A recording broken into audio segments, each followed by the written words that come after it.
Assalamualaikum warahmatullahi wabarakatuh. Teman-teman sekalian, selamat datang kembali di channel Berbagi Cahaya. Pada kali ini, kita lanjutkan tutorial Microsoft Excel untuk pemula. Kemarin kita sudah belajar penomoran, membuat tabel.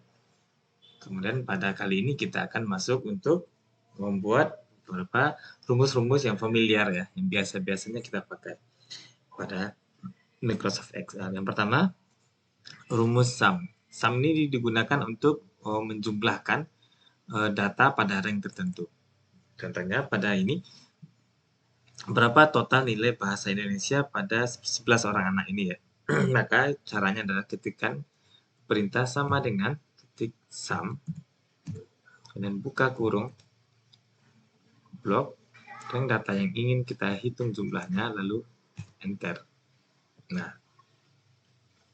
kemudian untuk seandainya kita mau menghitung jumlah data yang selanjutnya sampingnya ini tidak sulit. Kita klik di sini, lalu kita tarik ke samping. Ya, sudah dapat. Lalu selanjutnya adalah menggunakan rumus count. Count ini digunakan untuk menghitung berapa data di dalam rank tertentu. Jadi bukan untuk menjumlahkan. Kalau sum tadi untuk menjumlahkan, nah kalau ini adalah untuk menghitung ada berapa data. Nah, ini kita ubah, lalu kita... Nah, sini kita contohkan ya, ada berapa anak yang belum mengumpulkan nilai bahasa Indonesia.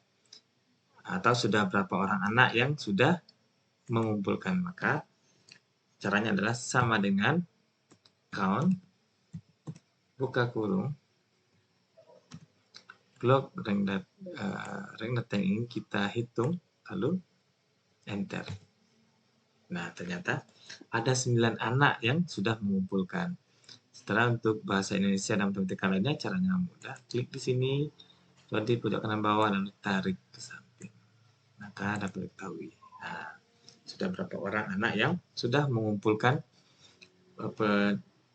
materi mereka. Kemudian untuk nilai rata-rata, kita gunakan rumus average. Nah, average, serang nilai rata-ratanya.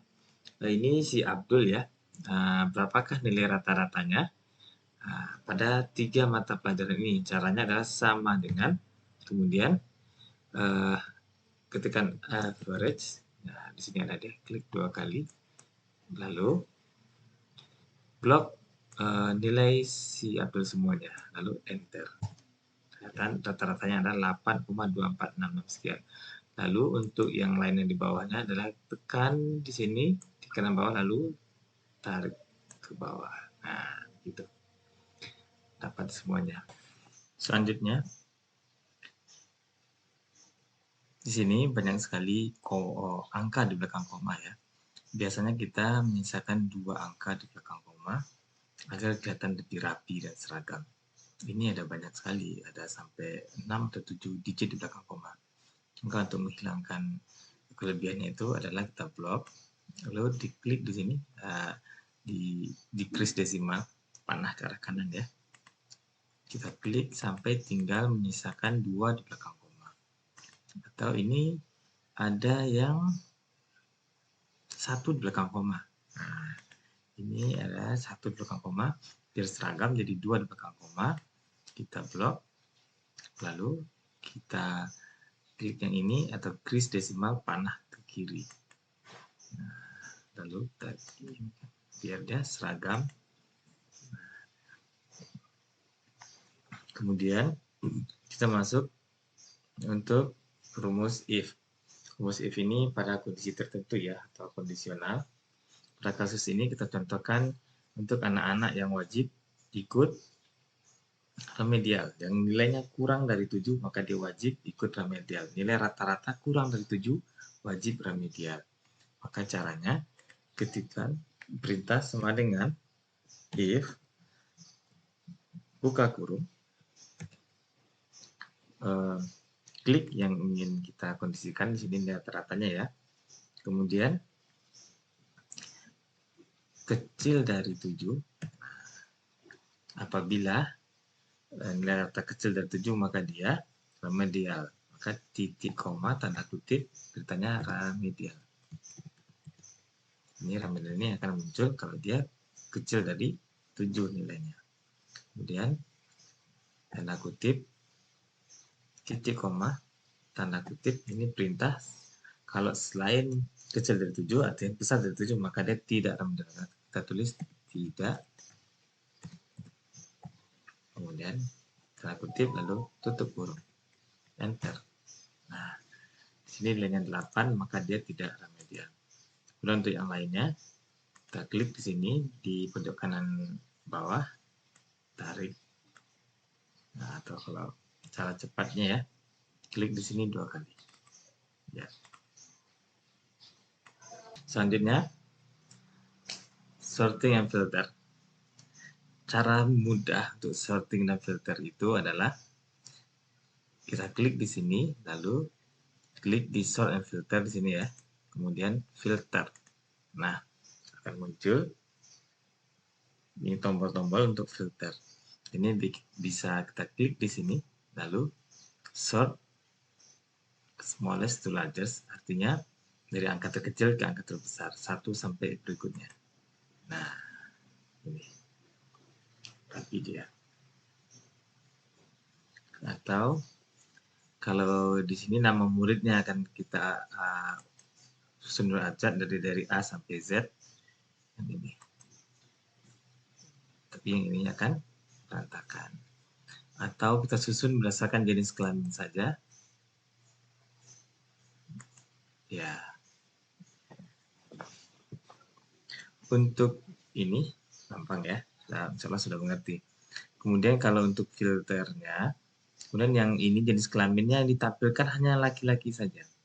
Maka klik di sini, di select all kita klik, kemudian yang laki-laki, yang L ya, maka centang di sini, oke. Maka yang datang hanya data yang mengandung kata L saja, yang laki-laki. Di tandanya sorting lagi aktif itu seperti ini. Ada tanda sortingnya. Kalau tidak, dia akan seperti ini saja. Kalau itu juga kalau kita mau menampilkan yang perempuan saja, maka ini hilangkan checklist yang L, oke. Nah, yang perempuan saja yang hadir. Gitu. Ada banyak cara untuk sorting dan filter ini ya. Cuman untuk kali ini, yang ini saja kita berikan yang cara paling mudah. Untuk mengembalikannya ini, klik di sini, kemudian di sini, dan filter kita klik lagi. Maka dia akan hilang semua filter, akan kembali normal datanya. Tips untuk sort dan filter selanjutnya, ini kalau yang tadi ya, cara cepat, cara ringkasnya, terkadang kita juga melakukannya dengan cara yang lain. Seperti ini misalnya urutan nomor ini tidak beraturan ya, maka kalau kita hendak mensortingnya, kita lakukan caranya adalah klik di sini, kemudian sort and filter, klik di sini sort and filter, kemudian custom sort and filter, kita custom dulu, kemudian jangan lupa centang di sini metadata hash header. Nah, pastikan tercentang di sini ya. Kalau tidak tercentang nanti header ini nomor, nama murid, jenis kelamin apa itu akan terdetek, terbaca sortingannya. Maka pastikan dicentang di metadata hash headers. Kemudian di kolom mana yang akan kita sorting. Nah, misalnya di sini kita hendak mensort kolom nomor. Nah, klik di sini, klik di nomor, lalu oke. Nah, dia sudah disusun. Nah, atau nilai rata-ratanya kita urutkan ya, dari yang terbesar sampai yang terkecil. Klik di nilai rata-ratanya, kemudian custom, kemudian kita pilih di sini, jangan lupa ya di sini kita centang di sininya, kemudian di sininya kita pilih rata-rata. Oke. Smallest to largest, ini kita ganti jadi largest to smallest karena kita inginkan nilai tertinggi ya, yang di atas. Oke. Itulah beberapa rumus ya atau hal yang paling sering kita lakukan di Microsoft Excel. Ini untuk dasar-dasarnya paling sering kita lakukan. Nah, untuk kali ini kita akan memberikan sebuah tips ya, tips yang sederhana tapi sangat bermanfaat sekali.